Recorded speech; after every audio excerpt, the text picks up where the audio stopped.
How are we doing, everyone, and welcome to another episode of Talking to Mod. Now, today's episode is very special indeed because today is our 30th episode of Talking to Mod. Yes, 30. I want to thank every listener who's been with us. If you're new, welcome. If you've been here from the beginning, thank you so much. It really does mean a lot. And I want to thank all the guests we've had as well. Now, today's guest is a very, very funny man indeed. Well, it's his job. He's a comedian. Not only that, he's a bit of a fashion icon and he loves his music. Ladies and gentlemen, this is Talking to Mod with Tom Ward.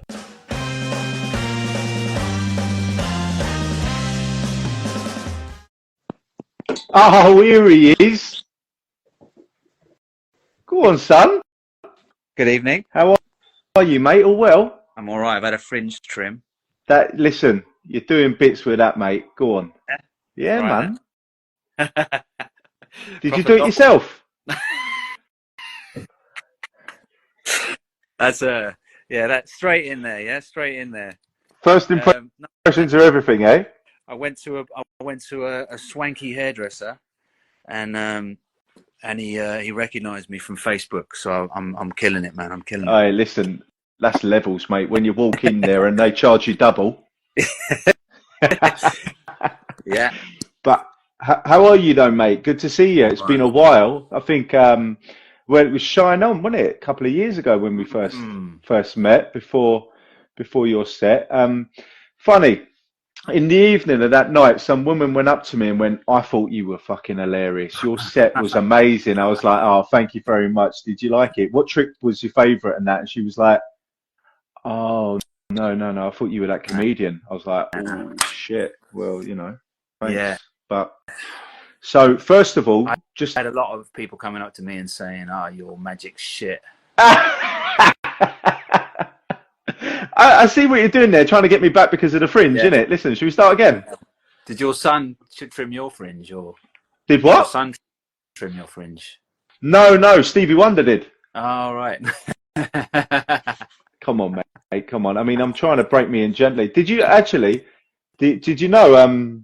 Well, I'll come to that later. But I've actually started doing a little bit of stand up. Do you know that? Have you?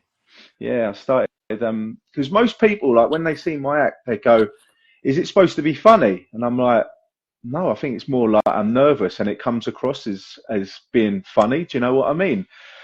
Next thing you know, someone, Paul McCaffrey, the comedian, he's got a similar hair to us, to be honest. Yeah. There's three of us. We should do a tribute band. But he said, I was basically asking him for a bit of advice in it, and he said, "Just give it a go." The Empire in Belfast, they do something called Empire Laughs on a Tuesday.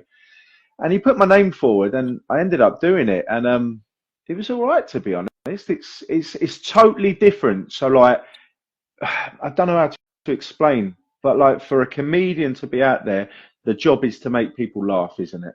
Right. Whereas when I'm out there doing the tricks, if no one laughs at what I'm saying, I've got a trick to fall back on, and I know they're going to love it. Do you know what I mean? Yeah.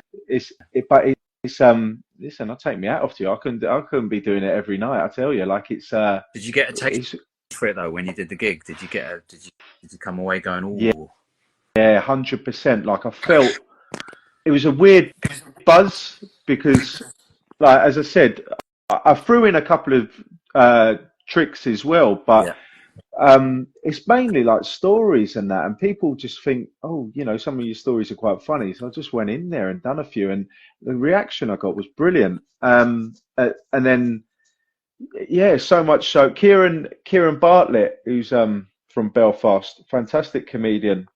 I ended up on his podcast the week after, and then 3 weeks after that, I supported him at the SSE Arena. But do you know what I mean? Like, stuff falls into place. Like, I never thought that would happen. Like, you got to get out your comfort zone every now and then, haven't you?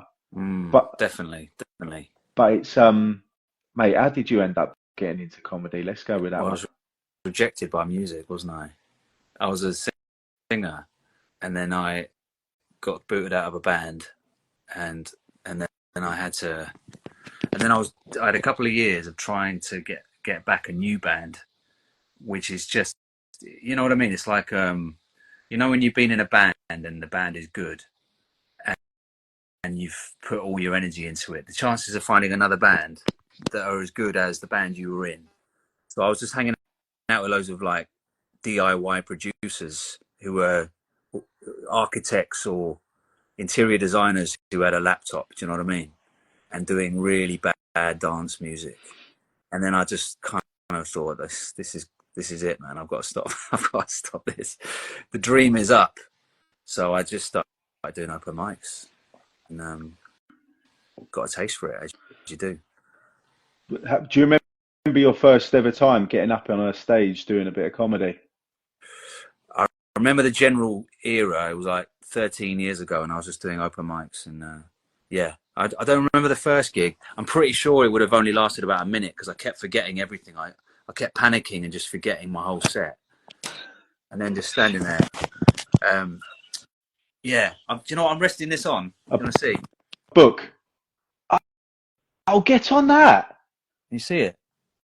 What, the lamp? Where is it? There it is. Oh, the award. Yeah, it's a BAFTA. Where'd you get that from? eBay? It's I'm staying in this my girlfriend's friend's house. Yeah. Dad is a BAFTA winner. He's a director. He directed Father Ted. Oh, really? Yeah. So he got a BAFTA for Father Ted, and he directed Red Dwarf as well. That's pretty cool, isn't it? Is mental. I only recently, probably the last 6 months, got into Father Ted because my missus, being from Northern Ireland, she's always on about Father Ted this, Father Ted that, and I'm like, I don't know if it's my sort of humour and all that. Watched it, I was hooked on it, mate. Like, I couldn't stop watching it. It's I love all that old stuff, you know, like some of my favourite stuff, like Still Game. Do you watch that? What is that? It's on Netflix. It's like a Scottish like comedy, a bit like Fools and Horses, but a Scottish version, right? It is gold, honestly. Like the stuff they get up to is incredible. I highly recommend it. Yeah. But there are some. What else is there? There's. I mean, obviously you watch Fools and Horses, then. I've grew up with it, yeah. Mate, that they genius though, isn't they? Like I always say, for me, my favourite character is Trigger. I just think no matter what scene he's in, he just makes it for me. Yeah. There's something about him, his facial expressions, everything. Yeah. It's pure comedy. It's gold, man. Did you have any like comedy heroes growing up? Bobby Davro.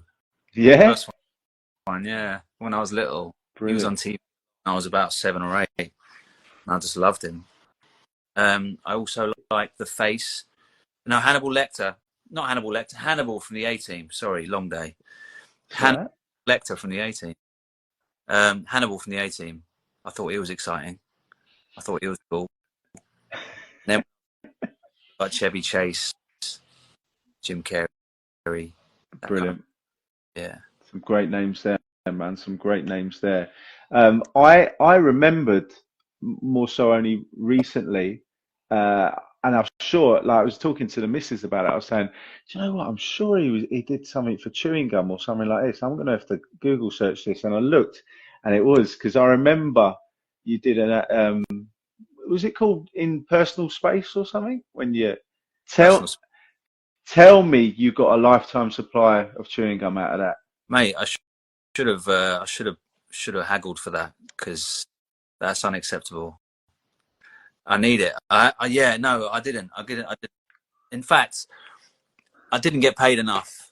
They completely exploited me. I was like a young Hollywood actress flashing her for peanuts on a promise of a big movie, and in fact, they accidentally sent me Carl Walker's contract because I interviewed Carl Walker for that one, and they accidentally sent me his, and he got 40K for an hour just to come and chat with me, and I was like, whoa, okay, all right.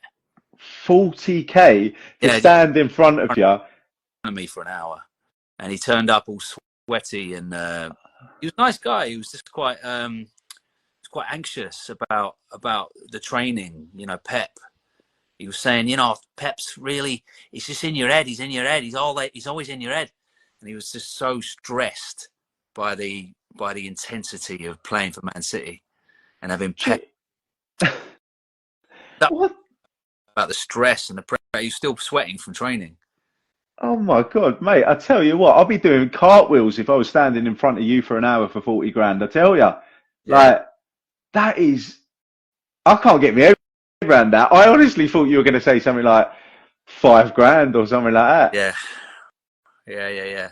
But and then all the Man City people came down as well. All the you know, because they're like it's like a machine playing for a big. Mm. So they had a lot of like people there making sure that we were asking the right questions, and he'd been media trained as well. So it was very like, no, you know, obviously, you know, I love my team, and if someone gets injured, then I'm down. If I'm on the bench, I still want the person who's replaced me to play well. No, no, absolutely no chance you do. Now, obviously, another thing me and you share in common is our love for music, mate. And I'm sure, I think, didn't you have a Ride t-shirt on when I saw you? Yeah, I'm sure you almost. did. Yeah. What was your favorite album growing up? Um, Probably Joshua Tree. Yeah, I was a U2 fan. I weren't expecting that. No, I weren't look, expecting that. saying you like U2. Say that again? Look, saying you like U2 is like a dirty secret. It's like saying you like public masturbation or something. There's nothing wrong with that. Is there? But it's because of people like us. Yeah, make it fine, you know. Make it. Listen, social media and cameras everywhere have killed the vibe, mate. It used to be a good, you know. Yeah, it was you know, it was like footprints in the sand. Once you were done, it was finished. But you know, now everything's recorded. Yeah, no, Joshua Tree probably was my favorite album as a teenager, and then people like I love Tricky. Maxine Quay was a big album for me. Did you ever get into that?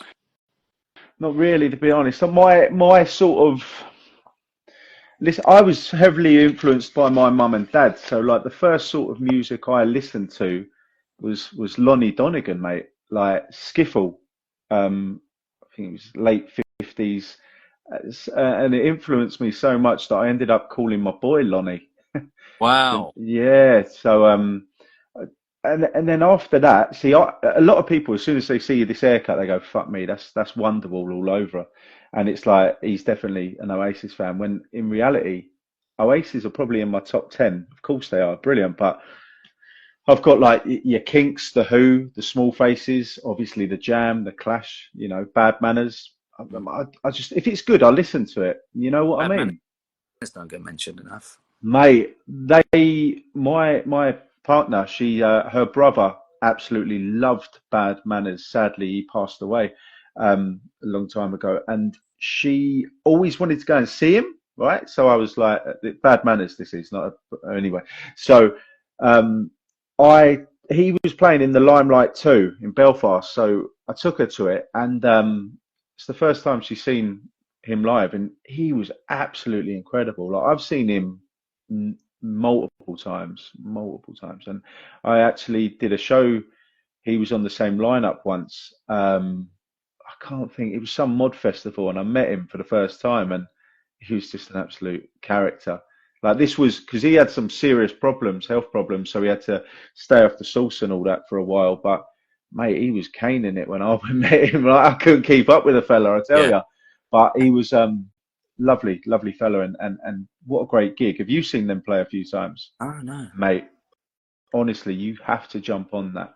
They are it's gold. Now he's a bit like his knees are really bad now. So you imagine he's a big fella, and then he's trimmed down a bit, but he's sort of getting on a bit. And he obviously the last song they finished on, the Can, he used to be able to lift his legs up and all that, but he can hardly do it now. And it's just like, you know, when you see like a relative or getting old, someone you really loved, and you're like, oh shit, this is heartbreaking. It felt like that at the end of the gig. You're like watching him trying to do stuff he used to do, and you're like, oh. But Yeah. listen, it was a great night. Do you know what I mean? Yeah. I know what you mean. The fading powers is oof, it's painful, isn't it? You just don't want to see it. You're like, no. You're a god.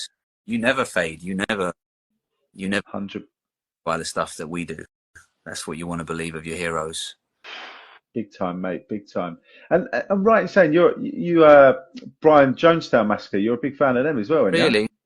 No, I sort of I dabble here and there, but I'm not a big fan of theirs. So I was going to say that the tambourine player Joel, he's brung out a book, and I'm not a big book lover, to be honest with you. I mean, magic books are probably as the closest thing to reading as I get, really, because I get so I just switch off so easily if I'm not hooked straight away. But I've been reading his book, and mate, it is insane. Have you seen Dig, the documentary? Yeah, so This is this is mental, mate. Honestly, like it's a whole different ball game. Like some bands think they're like rock and roll and all that. You read this, it's the stuff they got up to, and that is incredible. And I mean, it's all in that documentary anyway. But fuck me, quite a savage documentary, isn't it? It makes the Dandy Warhols look so wet, like, especially the lead singer.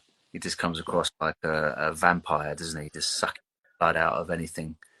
Just it's turns into a kind of neat little, you know. it's mental. It is absolutely mental. There must be so many of those guys out there in the music industry who are like genius, who just basically don't have what it takes to hold it together, to get it done, to get the album done, or to play the game enough, even for a little while, to get household recognition. And then Nice. the band comes along and basically goes, "Oh, that's cool. I'm going to do that." And they have the ambition, and their lead singer isn't a total nut job. So that, you know, he doesn't kick them all out of the band every week. They can hold it. Yeah, it all kicked off last year, didn't it? Towards the end, did you see that over in? I think it was Australia, and they all started fighting on the stage again. It Oh, wow. it's mental. Like that was, I think that was the last show. They were supposed to have done a few more shows, but they had to cancel them because it's Ryan, the guitar player, and Anton just ended up having a scrap on the stage, and it's heartbreaking to see because like I was very lucky. I went on tour with them, that band, and like the chemistry they've got it is like a big family, and you know they took me under their wing. I was on the bus with them, and it was one big family for 3 weeks. And then when you see them having a fight, it's like, shit, come on, do you know what I mean? But it's mate, what a band, Yeah. what a band. Yeah. Was that quite weird for you then, being up close with them? Like, do you get quite that thing when you meet people that you admire, and you're just like, you can't stop thinking about the fact that it's them? You're like, were you able to relax after a while, or? I'll be honest with you, like yes, definitely, because I sort of trained myself to, because I think, right, you're here to do a job. If you act like a super fat, I mean, Jesus Christ, when I met Paul Weller and then ended up doing tours, like did 3 nights with him, if I ended up thinking about the young kid in his room shuffling his cards, listening to Setting Suns followed by The Gift, there's no way I would have been able to hold it down. But you know, you have to be there. End of the day, you're there because they love what you do, and I sort of learned to think, well, we're all the same at the end of the day. But I've got the utmost respect. I mean, listen, for starters, Paul Weller knows how much of a big fan I am of his, because I've told him. But then you have to just sort of take a step back and go, well, listen, this is life, and life's an amazing thing. But when I met Anton for the first time, it was from the BJM. It was quite a weird moment, because like he ended up following me on Twitter, followed each other, and then he messaged me one day and just said, right, I want you on a tour. Can I give you a quick phone call next week or something? So I went, yeah, sure. So he called me, and he's basically like, this is the start date, this is the end date. Can you make it? And I was like, all right, shit. So I got back to him, yeah, I could make it. And that was it, basically. And then when I met him, it was like as if I met him before. It was he made me feel really at home. He was basically like, just chuck your shit there, that's your bunk. I'm off there to do my set, and we'll talk later, you know, like this. And it was like, fuck, you know, not like, it was just a surreal moment. But then I remember, as like you just said, you take a moment to think, shit, I'm in the presence of greatness here. Like this guy, some of the tunes he has made. And there's moments I had with him that I would you know, as a kid or as a music lover, you would love, it's the stuff of dreams to be sitting next to him, him telling me like he can play something ridiculous, like over 100 odd instruments. I didn't even know there was that many instruments in the world, right? But he's just a multi-talented musician, right? And then next thing you know, he just gets his laptop and he's like, listen to this, presses play and just looks at you as if to see like, look at me, like listen to this, just to see my reaction. And I'm like, fuck me, this is brilliant. He's like, yeah, but what do you really think? I'm like, no, it's really good. Yeah, but if I weren't in front of you, what do you think? I was like, no, it's good. It's good. I don't know what to say. Do you want me to say it's shit? Yeah, it's terrible. If you weren't here, this is the worst music I've ever heard. If you there, the context of you there, knowing you that made it, absolutely. Listen, I'm not saying it's bad, but if you were playing this in my back garden, I'd have to shut the curtains as well. Yeah. But he's it was mental, man. But I mean, yourself as well. I mean, some of the places you've played and all that, and the people you've been around, it must be incredible, man. Yeah. It's quite surreal at times. It's quite surreal. Like when I did Apollo, it was like I was standing backstage waiting to go on, and I was just, I became really aware that I was behind the screen. You know, you've only ever watched it from one side. Yeah.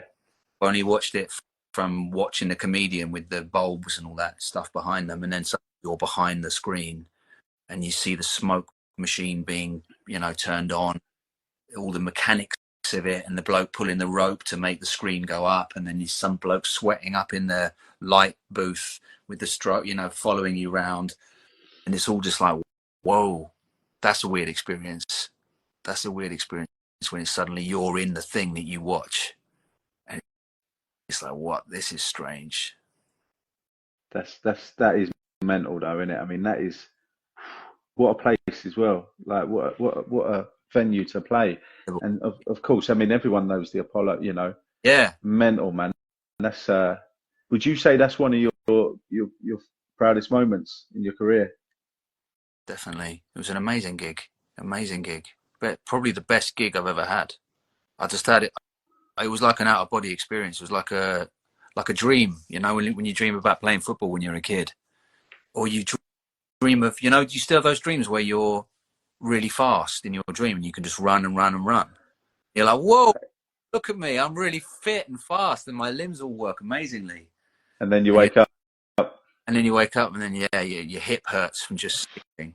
Oh, that's another thing, man. Like you saying that, my legs were aching after getting up the stairs to get into this room to do it. Like I was like, what is going on, mate? Like I used to run up a set of stairs, and now, you know, I mean, I'm no spring chicken, I know that, but 34, I'd like to think I'm not going to start deteriorating that quickly. But fuck, it's not like I play football anymore. I don't really do much sport. But it might be. Hey. Might be wastage from lack of exercise. Probably is, but I started it in the gym, man. Listen, do you go to it? Is a gym a thing you do, or anything? Do you go hit a gym? And a bit of yoga here and there. See, I wanted to get into getting into a bit of yoga and that, but it's apparently it's really like I did a little bit of meditation and all that because I just something I like to zone out now and then. So I did a few meditation classes and that, and then I thought fuck this and just started hitting the gym. But you get some fucking weirdos in the gym, don't you, these days? It's like extra small tops on a large body, and they're staring you out. Are you using that? Well, obviously, because I'm fucking sitting down using it. Do you know why you're asking me? You know, wait till I'm gone. But it's mental these days. And get on this, right? I have to share this. Obviously, these days everything's revolving around social media and TikTokers and influencers. There was this couple in there with 2 tripod stands filming their own exercises, and I was like, is that the world we live at now? Like, I've got a big pet hate of going to a gig and people filming. Do you know what I mean? What, in the crowd or in the crowd, like for instance, Liam and John Squires have been going around doing their little tour. I feel like I've been there because every time I click on Twitter, everything's up there. Do you know what I mean? Someone's been there and they filmed everything. It's mental, isn't it? Yeah, it's a bit gross. It's not my. How would you feel someone like I'll take it you've had people at gigs before filming you like with a camera, like how? I mean, I always tell them not to, but at the end of the day, it's just going to end up on their Instagram. Do you know what I mean? Or Snap. Well, I don't know where it goes. They share it with their mate. I don't think I'm really under threat from it. Do you know what I mean? It's not like quite. I mean, most of the time, it's just going to be in their phone. But I don't like it. I don't like it. People taking out their cameras. I don't like it at gigs when you go and watch music and people are filming. I'm just like, come on, That's exactly. put it away. That's exactly where I stand on it, mate. I can't stand it. Can you imagine if there was an Oasis reunion? Like Yeah. all it'd be is just people with phones. Yeah. They'd have to do a phone ban, I reckon. You can do venues do it. I think Jack White used to do it at his shows. He put like you put the phone in a sleeve and then they magnet it shut. Yeah, But that's got to be done, mate. do that for Oasis, and they'd have to try and ban cocaine in the radius of the gig because it was fucking shit. Can you imagine an Oasis reunion gig? It would be just horrible. Be so gross. Like the amount of coked up blokes think that they're the biggest character in their fucking cul-de-sac. They come up and start like chatting shit to you and pouring beer on you, spitting in your face just from talking. Oh man. I don't. Sounds a bit like the crowd at Shine On, doesn't it? To be fair, when I arrived to Shine On, I was judging it. I was judging it hard, but actually by the end of the weekend, I was like, no, they're all right. No, that Did you? aging indie is not a good look, is it? I'm in the tail end of my youth myself, you know, so it's only a matter of time before I start to look like a desperate man clinging to 1995. But Did you catch many acts at Shine? I saw the House of Love. That was for me the big one because I love the House of Love. And yeah, I mentioned it on stage actually because there was just a lot of blokes in front of me farting. Oh yes, yes. You opened. That was one of your earlier. Yeah, I just talking. Started it. It wasn't really a joke. Just Started off talking about. I meant farting at the House of Love and trying to enjoy the gig. Cokey lager farts. German author.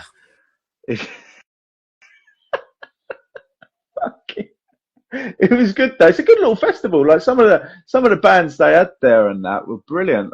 Who's you? Who did I? Bad. Who did I? Yeah, man. I had to see him. It was good because, again, social media can be a wonderful thing. It can be a blessing and a curse at the same time.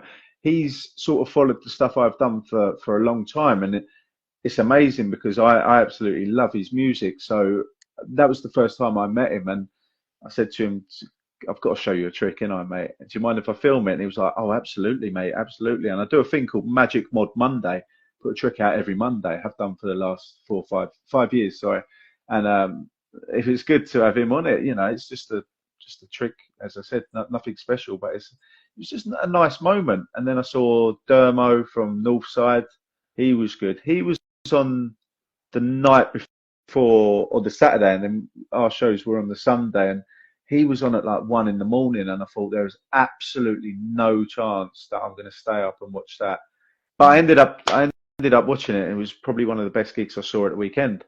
Yeah, I love that thing of stumbling into something. I went to see the Wonder Stuff singer. What's his name? The Wonder Stuff. The guy from the Wonder Stuff. Oh, yeah. Yeah. And it was great. It was unreal. He was unreal. Like he had the crowd in the palm of his hand. And I was like, well, you could just see how hard it is to keep it together as a start. Like when you meet an actual star, you realise you can't ignore, partly because you know that it's so hard to stay relevant and stay in the limelight and keep a career going at a high level without a band going to shit or a mental health crisis that destroys it. Or do you know what I mean? 100%. So many like great acts who have just kind of faded away, partly because they wanted to, they got disillusioned or fed up. But just when you see someone and go, oh my God, you're a god, he's a god, that guy. He's like the way he you know, he was a big festival. They were a big festival band, weren't they, in the 90s? I know what you're saying. It is, as you said, it is so hard. You know, you have got to stay relevant, but at the same time, you got to sort of try and stay true to your roots, isn't Yeah. you? Yeah. And there's that line between chasing the fame, but also doing the thing you want to do. You know, following that through and not giving up on that. And that's where a band like Brian Jonestown, you know, they're kind of purists. He's a purist, isn't he, at all costs. 100% is all that kind of thing of like, no, we don't sell out. In fact, if we even start getting successful, we'll fuck it up deliberately because we're not that kind of band. We're not a success band. You know, it's almost like anti-success. It's no, 100%, man, 100%. I've got a question I want to ask you. Actually, it's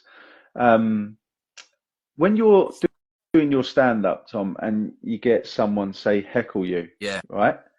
Do you sort of have a load of comebacks already done, right? In the back of your mind, have you got so many that you're like, right, this is the perfect one there, or do you just sort of go with the moment? Generally, I'll go with the moment. I think it's better. It's more exciting. Sometimes I'll say something I've said before, but ideally not.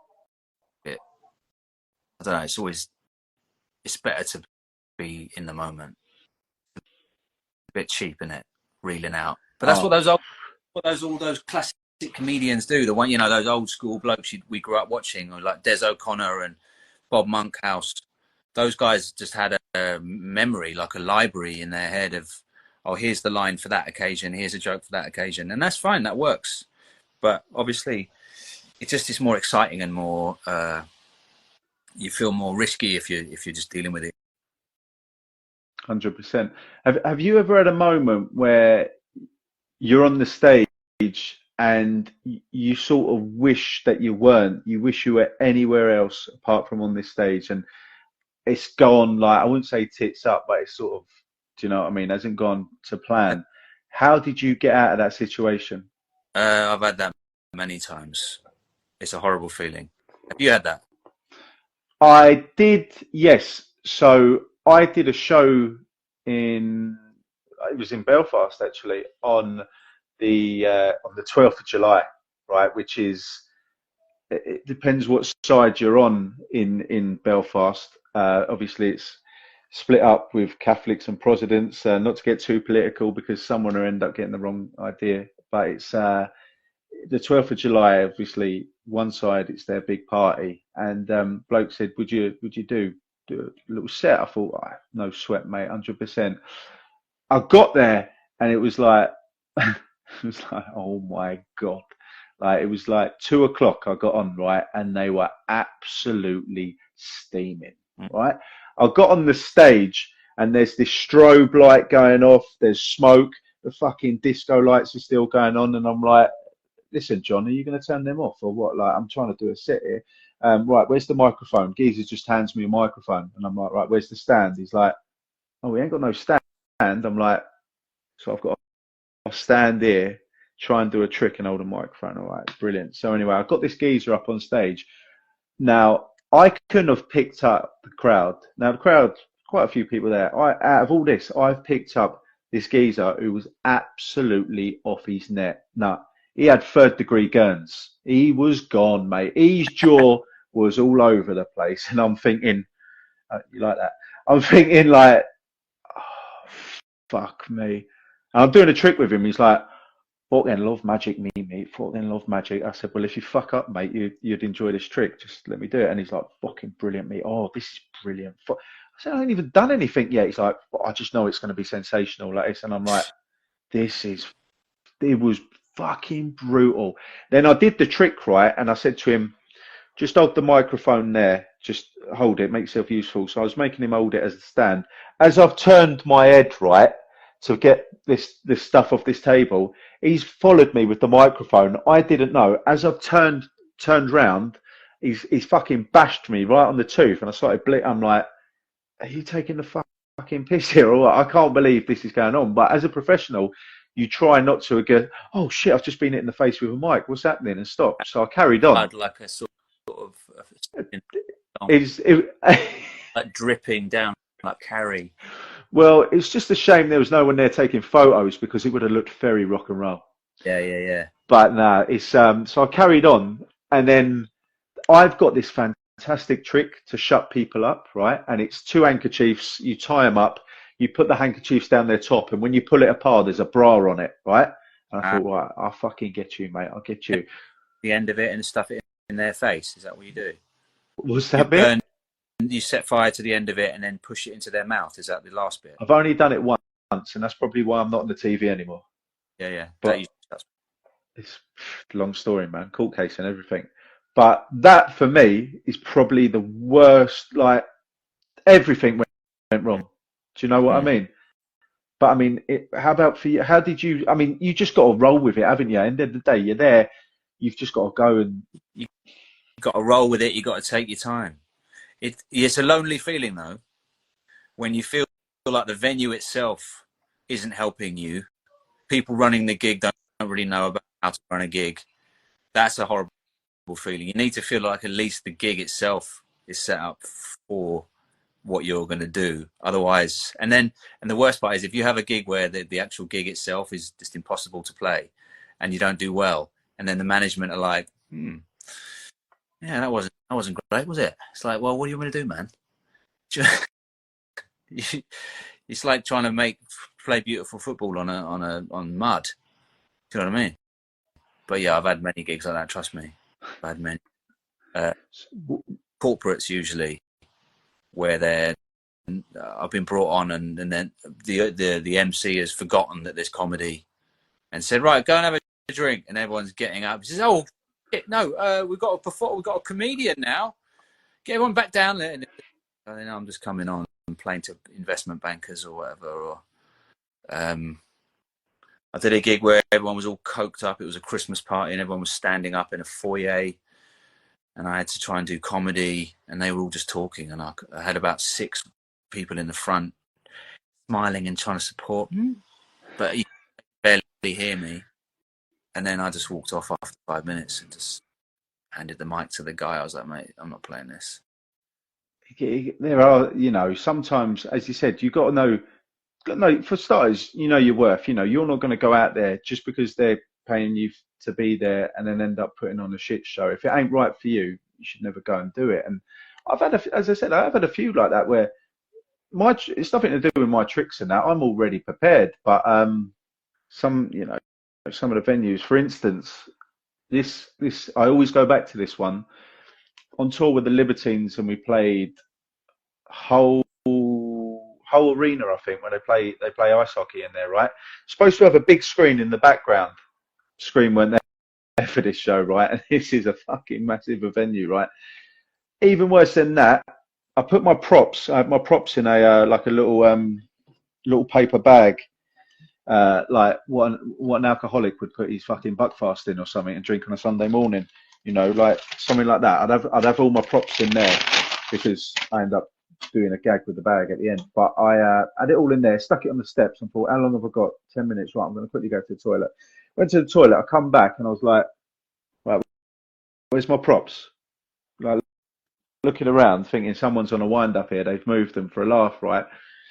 So Cole was standing there watching. His missus' band was on at the time, and I said, Cole, like, do you see my props, mate? Thinking he's nicked them. He went, no. And then looking around, I said to the security guy, mate, have you seen? Was there a bag there and all that? Yeah. Oh yeah. There was a bag. Cleaners just come around. They throw it in that bin over there. I went, what? So I'm fucking. He's like, Ben, you're literally on. I'm like, shit. And all I had was a deck of cards. So I've gone on, there's no screen, all my props have ended up in the bin, which I ended up getting out after, and I'm there going, all right, can you see at the back? No, should have got here fucking earlier then. So I'm trying to do these tricks, and it was brutal. And I always go back to that moment because it's like, I just wanted to be anywhere else but there, mate. It's hard enough anyway doing a gig, isn't it? Winning a crowd round with all your tricks and all your props and everything in place, but let alone being stripped and taken away. Yeah, that was I can't. You're blunting me here.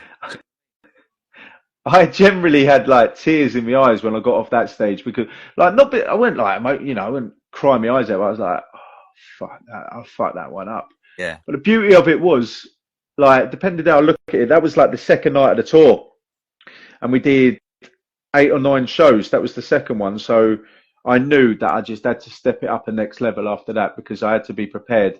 Now I sort of have 2 sets in case one don't work, then I go on to another one and work on that one. Mm. So, again, the crowd plays a major part. If you go out there and they're all up for it, as soon as you walk out there, this is going to be easy. Like the Albion Rooms, they do a lot of comedy nights. You've been there a few times? I've been down there, yeah. Beautiful, lovely, run by great people as well. The staff are always so helpful. And went in there, I didn't even have to do anything. The crowd were up for it, and I thought, this is going to be easy. Been better. Do you know what I mean? Been better than a crowd that immediately.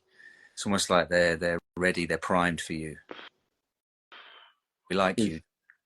There was one geezer there though, and all he was absolutely off his nut. I seem to attract them sort of people at my gigs. I don't really. Anyway, it just seemed to happen. But We're really mad for it. Oh, this love it. It's any sort of chaos, hell raising, madness. He'll love it. two people in the crowd though generally didn't have a fucking clue who I was. Which, listen, no one, it doesn't bother me if people don't know who you are. You got to try and win them over. But I said, "What were you expecting?" And their honest words were, "We thought you were a stripper." Wow. Because Magic Mod, I said, "Well, you thought the Magic Mod was like a cheap version of Magic Mike or something?" Do you know what I mean? And they were like, I was like, "So you've watched about an hour of the show so far. When did you think I was going to start taking my clothes off?" Do you know, like, yeah. fuck. Slow production. Like, when you drop those beautifully pressed trousers and that Gabici jumper comes off and the slip-ons with the tassels around your head, it's worth the hour wait. Have you been looking through my blinds again? Listen, mate, before I let you go, what have you got coming up? I know you do a podcast yourself, and yeah. I believe you're doing a couple of live shows with it. A live show on the 9th of April in London, yeah. Bad Boys Done Good, the podcast. Yeah. It's a piss take, basically. There's not a genuine conversation. It's a piss take. So me and my mate Joe is Tony Soprano. Brilliant. Works to people. Brilliant, man. I wish you all the best with it. It's a bit like this, though. I mean, this is an absolute. People come on here and expect me to start asking all sorts of questions, right? And I'm like, it's just a chilled out chat with people. I've got a lot of, like, I enjoy their work and that, and it seems to do all right. I mean, obviously, when we put it out on the Spotify, the numbers we've been hitting are pretty cool, man. But I'm one of these people, like, for instance, the specials. I had Horace, the bass player, on here, right? I am a massive specials fan. And he's followed me, and I thought, I'm going to try and sort of see if he'll come on this. He come on, and I'm having a chat with him, but making a podcast. Like, do you know what I mean? That's a good way to have a chat. I want to get Jerry Dammers on. Oh, what a character. Jerry's the guy, man. Jerry. He didn't get his teeth fixed. He did what happened to you, probably. His teeth got smashed out by a drunk bloke. And then he just went, you know what? This is my thing. Not having teeth. And he could afford to have his teeth done. About 10 times over. Specials money. He's even got his spatial AKA money. His Nelson Mandela concert, which he probably skimmed off. He could skim off a couple of grand from that. And back in the... Fuck. Come on, Jerry. Come on, son. I have a lot of ghost life with no front teeth. Written Ghost Town. Oh, mate, what an anthem. Yeah, think of all the people with teeth who will never get anywhere near doing anything as good as that. What a band, mate. What a band. Which Neville Staples still going around doing a bit, isn't he? Yeah. Yeah. That is... Huh? See him around. I see him on stuff. turns up here and there. He's unmistakable. He's mate. That band. They're in my top 10 specials. Did you ever get into the special, aka the album after? The album after. Yeah, I mean, listen, I love all of it. You know, I liked. There's a. I'm trying to think of my favourite song. Skinhead Moonstomp, when they did that, and then they went into like they did about 3 songs in one. Do you know what I mean? And they went up. They started Skinhead Moonstomp, then they played the Liquidator, and then they ended on. Oh, I can't think, but mate, there's a video of it online actually, right? And Terry Hall's just saying, just everyone, just jump on the stage. I don't care.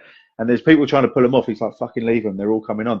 And you got all these youngsters, skinheads on there just skanking. And it's, mate, incredible. Like, you imagine that at a gig now, people trying to get someone on the stage. Just wouldn't happen. They'd be too busy with their phones out. True. But I think there's a coming, mate. I think there's going to be a backlash to the phones. I think that coming back, that era will come back, because the next generation. I know we're wrapping up and it's getting difficult, but this AI and all this tech stuff is going to explode, and people are going to go, do you know what? Let's get back to basics. Hopefully. I hope so. I think it's coming. I just want to say thank you very much for joining me. And as I said, it's just been a load of bollocks really from both of us, but that's how I like it, mate. You're a gentleman, great host. You dropped out then. I said you're a great host. You heard. I did. I generally didn't. I didn't. Thank you very much, mate. Honestly, really nice to have you on.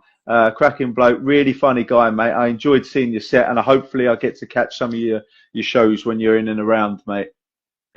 You're always welcome, mate. Appreciate that. Thank you for your time. I'll see you soon. All right. Have a lovely evening.